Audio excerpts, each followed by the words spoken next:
Welcome to the Outthinker podcast. Each week, we talk with forward-looking strategists and innovators that are challenging the status quo, leading the future of business, and shaping our world. I'm your host, Kyan Krippendorf, founder of the Outthinker Strategy Network.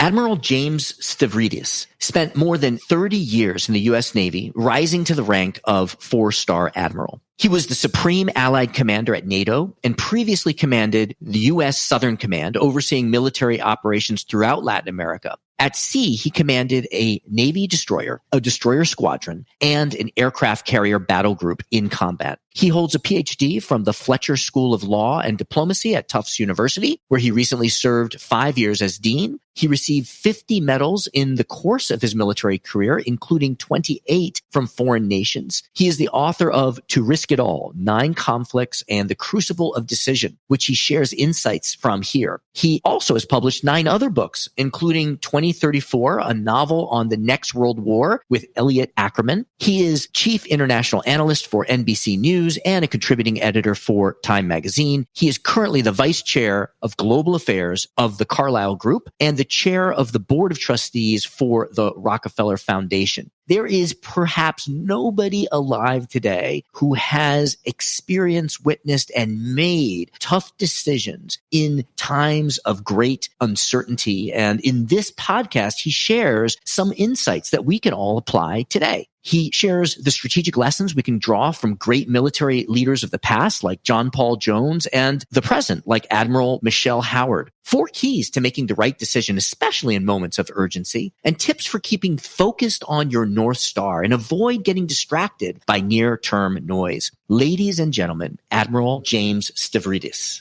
Admirals, thank you so much for taking the time to be here. I know that you're a very busy man. It's my pleasure to be with you, Kyan. So I'm really eager to dig into your upcoming book, your latest book on decision making. Strategy really is about making decisions, the right decisions. But in order for us to get to know you a little bit personally, I would like to ask you a question. Same question I ask everyone here. If you could complete this sentence for me, if you really know me, you know that. I'm a really great cook. Wow. I grew up cooking. My grandfather emigrated to the United States as a refugee from Greece. Like a lot of Greek Americans, opened a restaurant. So I grew up around food and cooking. And in a different, perhaps better life, I would have been a chef. Wow. Me too. If I had found a way to make a career with food, I would certainly do that. That's real passion. My specialty is the Mediterranean. So I can cook any dish from around the Med, from paellas in Spain to cassoulet in France to risotto in Italy to any Greek dish, obviously, to food of the Levant, Turkey, and I'm really a good hand with tagines from North Africa. And that's the healthiest diet, isn't it? The Mediterranean diet. 100%. Yeah. Blue zone. Yeah, that's beautiful.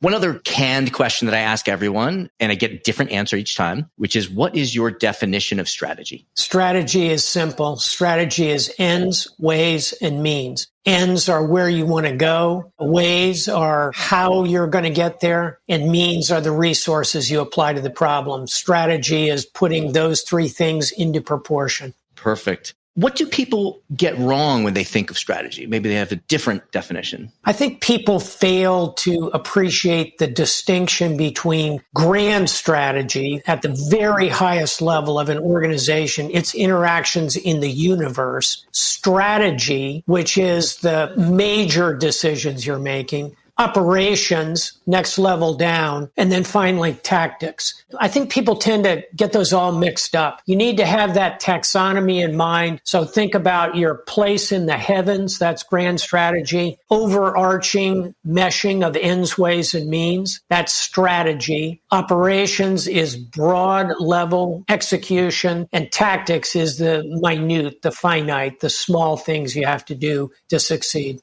Got it. Thank you. So I've really been curious to dig into your book, To Risk It All. I'm also curious about the fictional book that you also wrote. If we have time, I'd love to hear a little bit about that. But can you just outline To Risk It All and why you decided to write this book now? I wrote the book To Risk It All, 9 Conflicts in the Crucible of Decision, because I think that we need to do a better job, all of us, at balancing risk. And it's a book about how to make decisions, critical decisions under extreme pressure. And I use a naval framework and talk about 9 cases involving naval personnel, but it's a book for everyone. It's a book about how you make the hardest decisions. And so I believe that by studying those who are doing those very tough decisions, you can prepare yourself for that moment when you may have to quite literally risk it all. Would you share with us one of the stories of these 9 crucibles, maybe your favorite? I'll give you 2 because they're so different and they kind of illuminate the book. One is a story anybody would guess, which is John Paul Jones, the father of the American Navy, 1779. He's on an older, less capable American warship. He engages in a battle with a British warship, and he has a moment where he is clearly losing the battle. His ship is on fire. Many of his crew are dead. His crew wants him to surrender. The British officer opposite him calls across the turbulent water between the ships and says, "You have fought well. Now strike your flag." And John Paul Jones says, "I have not yet begun to fight."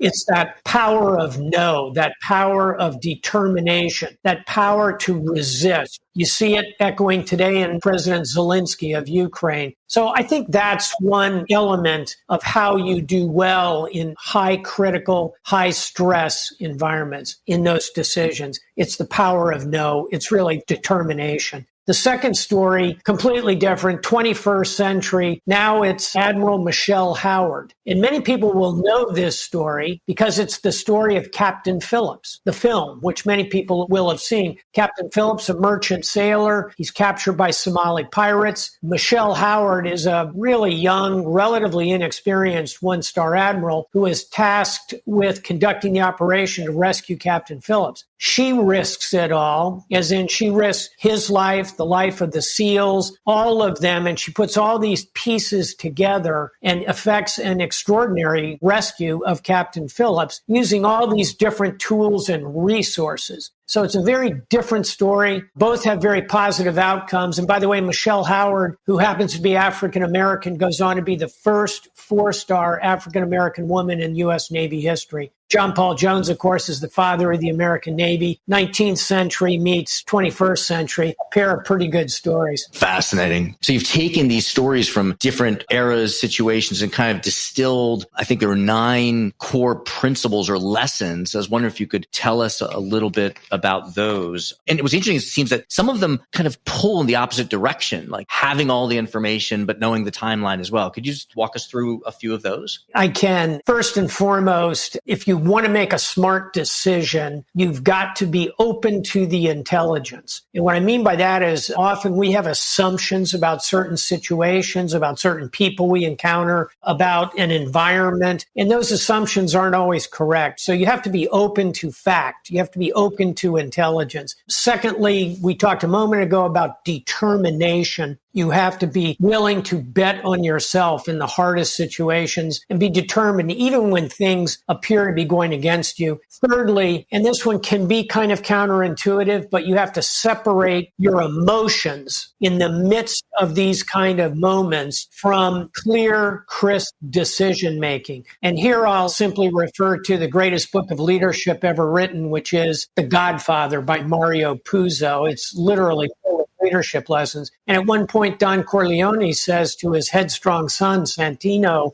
"Don't make the mistake of hating your enemies. It clouds your judgment." And what he's communicating and what I try to communicate in the book is that in these moments of extreme pressure, you can be caught up in the moment emotionally. You've got to be able to step back from these critical decision-making moments so that you can make the best possible decision. And then fourth and finally, the fourth one I really want to hit hard, you need to be prepared to change your mind. And that can be surprising, but let me give you a practical example of this. Say you're in an active shooter scenario, and we always say your choices are to flee, to hide, or to fight. And you might start with thinking you're going to flee, but you look at others around you and you realize while you're young and fit and capable of fleeing, others around you are not. You may have elders around you. You may have children around you. You got to be willing to change your mind at that moment, and you're probably not going to be able to hide. So you have to be prepared to fight. And we recently, in this rash of terrible mass shootings that afflict our country to our shame, in my opinion, we saw one mass shooting attempt several weeks ago in California, in Laguna Woods in Southern California, where a gunman locked up all the entrances and exits to a church congregation of Chinese Americans and walked in with a handgun. 52-year-old Dr. John Chang at the front of the congregation saw him, immediately sized him up and charged him, knocked him down. And that gave time for the other congregants to come and body slam this guy and literally tie him up with extension cords. One person was killed, the doctor, John Chang, who made that decision. But he saved the lives potentially of everybody else in that congregation, including his 82-year-old mother. And so you got to be willing to risk it all. You got to be willing to change tactics. You got to be willing to bring everything together, the intelligence, and you got to be determined. Those are some of the lessons from the book, To Risk It All. What's interesting about the example that you just gave in your book, you give about changing your mind, is you're not talking so much about a structured set of contingency plans that you pull out. These are situations that maybe aren't planned for. It's a cultural agility or something like that, as opposed to strategic optionality, I think. That's a fair assessment. In other words, we love to think that we are going to put a plan together and that it's going to flow very perfectly. In the military, we say the plan is nothing. Planning is everything, meaning that you can write up the perfect plan. It probably isn't going to go according to form, but the fact that you've conducted all that planning and that everyone has worked together to build that plan and become better teammates, would say in the Navy, better shipmates. All of that matters deeply. And then secondly, Eisenhower said that no plan survives first contact with the enemy. Or as Mike Tyson put it a little less elegantly, you know this quote, right? Everyone has a plan until they get punched in the mouth. Yeah. I think that about sums it up. And the point is, the plan is never going to survive intact. You have to have that kind of agility, both tactically in the situations we're describing. You come on the scene of a terrible accident, you have got to make a decision. What are you going to do? Are you going to be the one who just stands back and calls 911? Or are you going to roll up your sleeves and do what you can and run around that car with other cars swerving by to pull someone across the road? So often you have to be agile, you have to change your mind, you have to be determined. That's the point of this book, to give illustration to those principles of decision making. So how do you separate the noise from the signal? I'm not sure that's the right way to explain, but I was in a conversation recently with some of our chief strategy officer members, and a common problem that came up, and we discussed, I don't think that they had an answer to, was every quarter leadership in the company gets entranced by something else. You know, it's the metaverse now, and it was 3D printing before, and the market is asking them, what's your plan for, Web3? And they're looked at as strategists for somehow keeping the North Star. How do you reconcile that?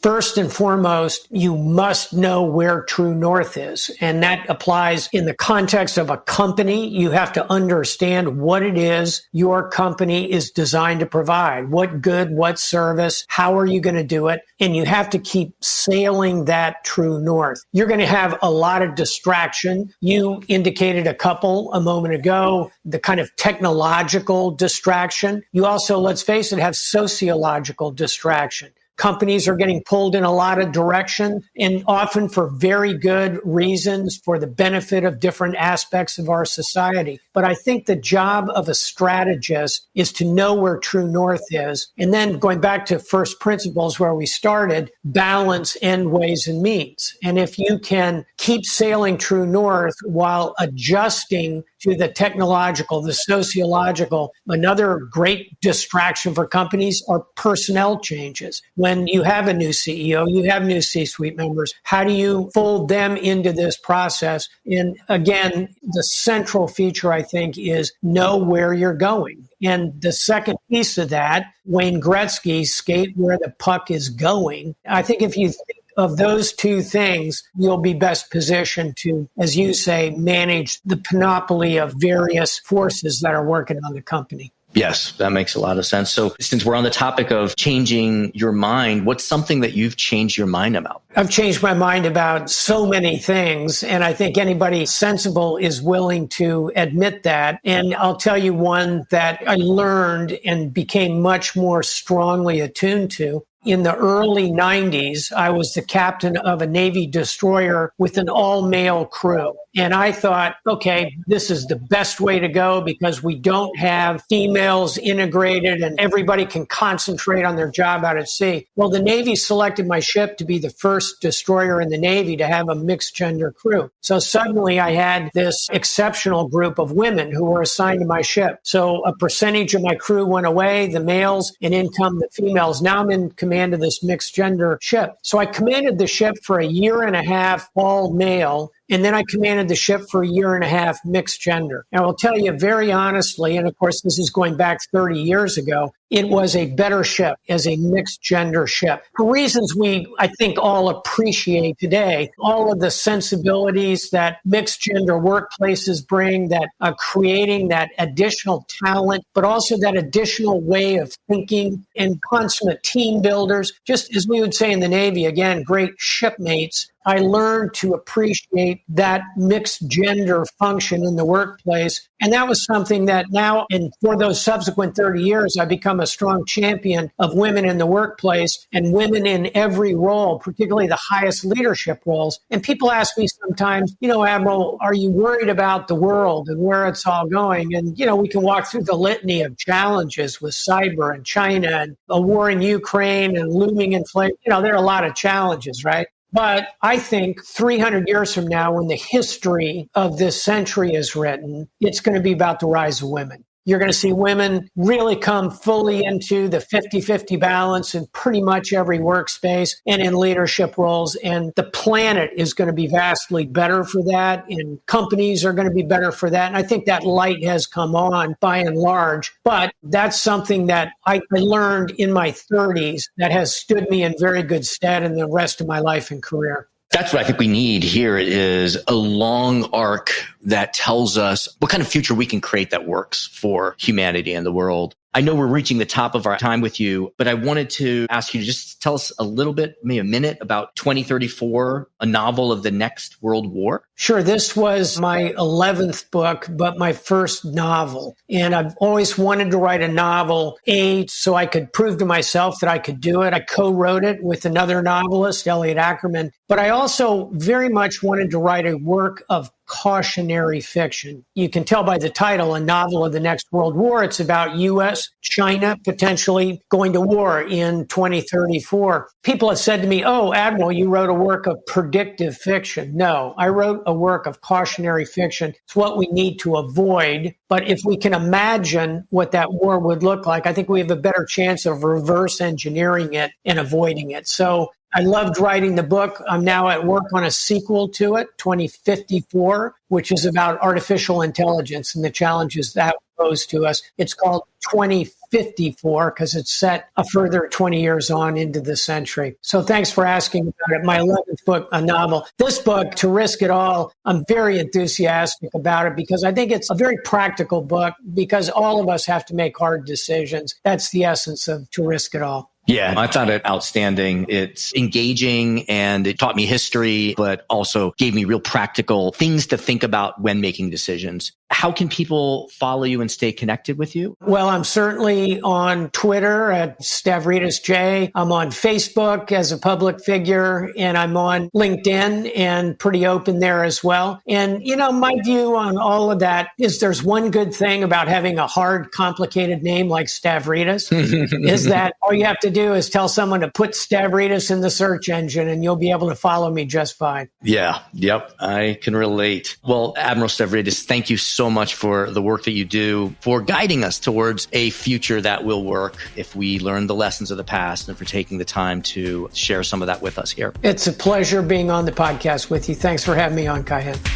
Thank you to our guests. Thank you to our producers, Karina Reyes and Zach Ness, our editor, and the rest of the team. If you like what you heard, please follow, download, and subscribe. I'm your host, Kaihan Krippendorf. Thank you for listening.